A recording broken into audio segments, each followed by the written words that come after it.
কি হৈছে তেওঁৰ মানে ঠাইটো বেলেগ অলপ যেনে আপোনাৰ কয়লাৰ কাম কৰে প্লাছ আকৌ আপোনাৰ জেচিবিৰ যিটো গৰম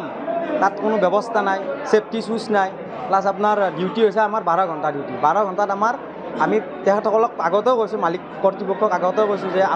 আমি 12 ঘণ্টা ডিউটি কৰিব নোৱাৰিম মালিকসকলে কৈছে নোৱাৰা যদি বাদ দিয়া আমাৰ একো হেৰি নাই নোৱাৰা কোনোবাই যাব পাৰা এইটো সেনেকৈ আমাক মানে দাবী ধমকি দিছে মালিকসকলে যে কৈছে আমি কৈছোঁ যে ছাৰ আমাৰ 12 ঘণ্টাত 12,000 টকা একো নহয় কাৰণ পৰিয়াল চলোৱা বিৰাট কঠিন 12,000 টকা এইটো আপোনালোকে জানে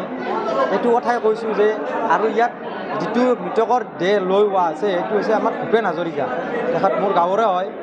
বহুত মানে সৰুই ক'ব গ'লে বয়সতো সৰু তেখেতৰ পৰিয়াল আছে এতিয়া পৰিয়ালটো মালিক কৰ্তৃপক্ষই অলপ চাব লাগিব প্লাছ আপোনাৰ যিখিনি ক্ষতিপূৰণ হৈছে সেইখিনি মালিক কৰ্তৃপক্ষই গ্ৰহণ কৰে যাতে সেইটো মোৰ কি দাবী আছে আমাৰ দাবী মৃতকৰ পৰিয়ালটোৱে উচিত ক্ষতিপূৰণ পাব লাগে তেওঁৰ ফেমিলি আছে বাচ্চা আছে আহি থকা ভৱিষ্যতটো যেনে তেওঁলোকৰ ভাল হয় আৰু পাৰিলে তেওঁলোকৰ মানে ফেমিলিকে কিবা এটা ভাল পোষ্টত দি কিনে চেলাৰীটো বঢ়াই দি কিনে তেওঁক ৰাখিব লাগে কৰ্তৃপক্ষই কি কৈছে এতিয়া কৰ্তৃপক্ষই কৈছে মানে তেওঁলোকে কৈছে যে আমি উচিত